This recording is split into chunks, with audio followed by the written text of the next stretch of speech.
欢迎收听兔兔故事，记得点赞并订阅哦。接下来我们继续分享基德船长的猫。第10章，贵族的承诺。一天，比尔的老朋友在波士顿卖书的邓肯·坎贝尔突然造访，他带来了贝洛蒙的回信。比尔反反复复读了2遍，一遍比一遍满意。他拍拍坎贝尔的背表示感谢，然后在这30天以来头一次开怀大笑。问题似乎得到了解决。邓肯·比尔说，贝洛蒙阁下现在已经了解了所有事情。看看他怎么说的，我并不怀疑你，我以国王的名义原谅你和你手下的其他人。还有这里，后面写着，我以我的名誉向你保证，我会诚实地履行我的诺言，有什么能比这更清楚的呢？我害怕有时候我对他的看法有误。他看起来是一个多么直言不讳、诚实守信、乐于助人的人啊！但坎贝尔并没有被比尔的乐观情绪所打动。他严肃地说，威廉，不要轻信这些王公贵族，别把你的头放到绞索里了，老朋友，我求你了。趁你现在有机会赶快走，快逃到西印度、马达加斯加或者新厄里多尼亚岛，任何地方都可以，只要不是波士顿。就是消失在宾夕法尼亚或者卡罗来纳的荒野中也好。一旦你的脚踏上波士顿，你就完蛋了。胡说，比尔说，我并没有做错什么事，你说的也太离谱了吧，好像我跟海盗一样。我可是忠实地遵守了委托书里的条款，有什么好害怕的呢？跟你说实话吧，你总该害怕绞索吧？坎贝尔说，绞索、绞刑架和烈日下长时间的折磨。威廉，你离开了很久，并不知道伦敦发生了什么，可我知道。因为生意的关系，我可以及时听到一些新闻和八卦，跟贝洛蒙阁下一样快。简单的说，事情是这样的。托利党揭露了国王和他的辉格党官员贝洛蒙、奥福德、萨默斯等人的诡计，说他们表面上是在背后支持你抓捕海盗，实际上是想赚一笔黑钱。这可是一个巨大的丑闻。公众并不接受国王陛下和贵族们以洗劫海盗的战利品来中饱私囊。然后在东印度皇家公司的支持下，托利党又放出消息说，这次远征的指挥，也就是你，根本不是在抓捕海盗，而是在洗劫各国的商船。用一句话来说，你已经被说成是一个海盗，一个道德败坏、嗜血杀人的海盗了。这个丑闻自然而然地引起了轰动。这意味着国王和他的辉格党朋友支持那个黑心的恶棍船长基德，太让人蒙羞了。他们一定要采取什么措施？比尔坐在那儿听着，神情像是活见鬼了一样。坎贝尔继续说，当然，赞助你的辉格党人极度惶恐，他们急忙决定让你成为替罪羊。他们说，为你提供装备是因为他们最初的动机就是消除海患，带来利润是他们没有料想到的。这样一来，你就变成了那个恶棍，那个卖国的叛徒。你毫无道德地违背了他们的信任，变成了一个海盗。这全都是你一个人的错，你要为自己的背信弃义付出代价。他们比托利党更变本加厉地谴责你的罪行。如果你落入他们手中，他们会让你付出背叛的代价，直取你的生命。而且这是你没法避免，老朋友。很明显，你要被牺牲掉，因为你使国王和他的朋友们难堪地下不了台。所以你一定要逃走。毫无疑问，威廉，他们要绞死你，板上钉钉，毫无疑问。迪克·巴里科翁的小提琴声从外面传进来，浅唱低吟。他迷情于金丝雀。哟吼，萝莉，摩尔。比尔站起来，摇了摇头，像是在做噩梦。邓肯，他说，我确定，这一切都太荒谬了，完全不可能。这是我的委任书，那是我唯一俘获的2艘船的法国护照。我的行动都是非暴力、非血腥的，除了一个杀了我的工人的土著人和一些袭击我的叛徒，没有一个人死在我或我的船员手上，但那都是正当的防卫。这些还忠实于我的船员，可以如实地为我的陈词作证。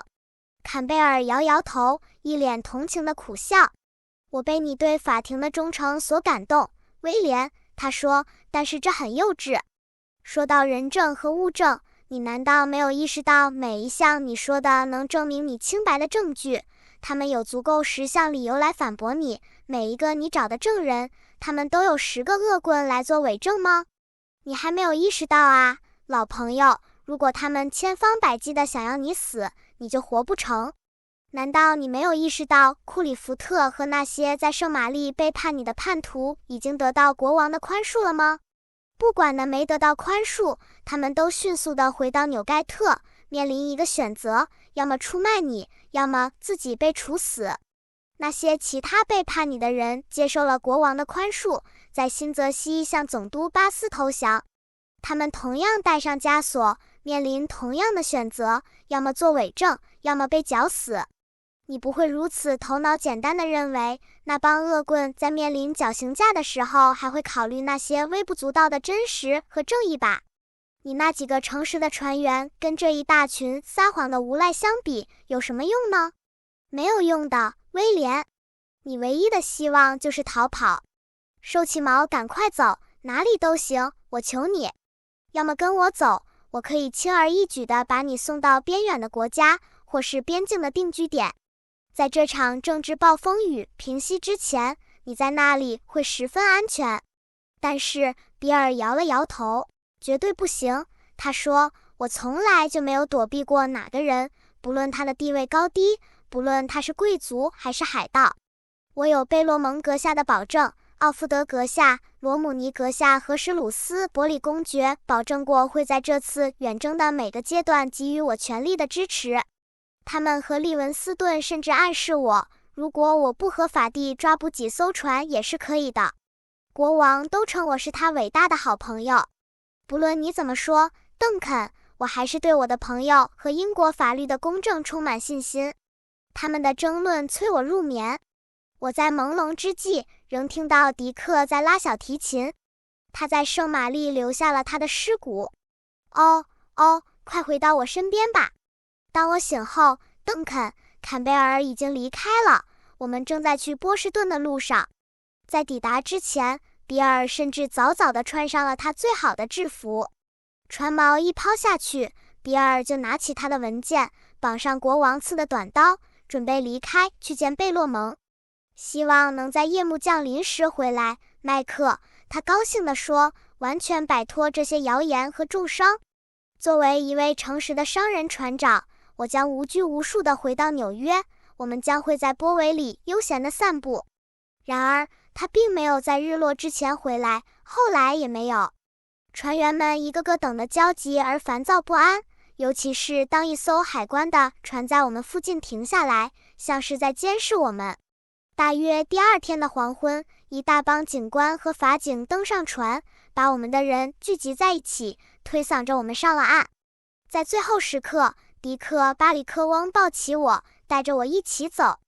我们穿过这座城市时，所有的人都目瞪口呆地看着我们，有的止不住发抖，指着我们大喊恶棍。你会觉得他们从没在波士顿看到过海盗，尽管这里也有相当多的高贵商人曾跟兄弟盟会做过生意，而且许多海盗曾把他们的战利品带到山姆·希沃的造币厂来锻造金条。我们终于来到了这座阴冷潮湿、脏乱不堪的石头监狱。我们发现比尔时，他低着头坐在凳子上，看起来好像他最后一个朋友得了霍乱一样。他衣服上的蕾丝又湿又脏，脸上的胡子2天都没有刮了，身上还带着16磅重的铁镣铐。我们进来的时候，他都没有抬头，但是他允许我坐在他的大腿上，我也任由铁链压在身上。麦克，老猫，他说，坎贝尔是对的，绝对不能信任这些王公贵族。我们将要以海盗的罪名去快活的英格兰接受审判。你看到贝洛蒙阁下了吗？鲍斯问道。在他命令把我绑起来的时候，看了一眼。比尔说，5个暴力的流氓拿走了我的刀、我的委任书、我的法国护照，而且阁下还因我没有海航日志而十分恼怒。本来日记是在圣玛丽的时候被叛徒们偷走了，但阁下硬说丢掉日志是因为我的粗心大意。相反，那些船员并没有像基德那样沮丧，镣铐对他们来说一点也不新奇。迪克、巴里科翁反倒是精神亢奋。船长，他说，我总渴望着去伦敦，现在看起来我有这个机会了。只怕那里风景不太好，从行刑的码头看过去。狱卒狂笑起来。我多么希望我可以忘记后来的2年，那2年简直太可怕了。我不可能忘掉那段日子，但是我也不要活在记忆里。整整7个月以来，我们都被关在波士顿这个潮湿的监狱的地下室里，受着酷暑和严寒的煎熬。虽然大部分时间里，比尔都在给贝洛蒙和利文斯顿写信，要他们记住自己的承诺，但一切都是陡劳，他还不如省点笔墨。利文斯顿正忙着清算他在这次投资中的得失，而贝洛蒙像一只小猎狗一样到处寻觅基德埋藏的宝藏。起先，他挖出埋在加德纳先生岛上的宝箱，然后他派圣安东尼奥到蒙纳岛去抓捕格达号，但是他们连他的一根头发都没发现，也没有发现谁曾经看到过他。原来博尔顿先生已经把他藏起来了。如果利文斯顿知道这个消息的话，一定会受到不小的打击。整个秋天和冬天，贝洛蒙的人在长岛、康乃狄克和新泽西各处打洞，希望能找到比尔的宝藏，但除了磨得满手的水泡，什么也没找到。他们甚至搜遍了比尔知道的房子和花园，都无功而返。这是很正常的，因为除了他们已经得到的，根本就没有什么宝藏。这是一个寒冷而悲惨的冬天，没有朗姆酒，没有牛奶，没有煮熟的鳕鱼，只有监狱里骨瘦如柴的老鼠。这对我来说一点营养也没有。我只能以别人的剩饭为生，大部分是比尔的，因为他没有什么食欲，这也是自然而然的事。在3月的时候，我们像一个流动的动物园一样，先被陆运到纽约，然后被送到国王陛下的顾问号护卫舰上，随行的还有海盗，诸如吉拉姆船长、布雷迪什和威瑟利船长，还有大约20个他们的人。比尔在纽约的朋友不敢给我们送行，除了菲利普斯、德兰西和宾荷尔。其他的人给比尔送来了水果和体面一点的食物，但这些都被顾问号的船长和官员享用殆尽。这是一趟漫长、难熬而折磨的行程。尽管比尔在生意上知道吉拉姆船长，但是吉拉姆并不喜欢和一群说粗痞话的肮脏海盗一起被关在这个黑暗的底舱。一路上他情绪越来越低落。在我们抵达英格兰的那天晚上，他甚至绝望到央求守卫给他一把刀来了结自己的生命。如果不是我抓的那个守卫不敢靠近，他还十分乐意帮这个忙呢。如果要验证我们这群人的影响力是十分简单的。仅仅当我们穿过伦敦街道的时间，街上就到处挤满了人，一个个都睁大眼睛，好像我们是从印第安部落出来的一样。不仅如此，还有2队士兵护卫着我们。你可能以为我们是皇冠上的宝石，鲍斯说，给我们这么好的关怀呀。尽管可怜的迪克、巴里科翁没能怎么看到这座城市，但他看到有这么多的建筑，这么多的人，闻到各种浓烈的气味，特别是气味，还是很兴奋。我们要跟一帮英国精选的强盗、小偷、盗贼和杀人犯共处一室。先不管这么多了，能在纽盖特监狱安顿下来就已经是种解脱了。只要拿到纸笔，比尔就开始给阁下、法官、法庭、下议院和他所想到的可能会帮到他的人写信。当然，他也从没有收到任何回信，但是这可以帮助他消磨时间。毕竟时间太过漫长，1年之内都不会有什么事发生。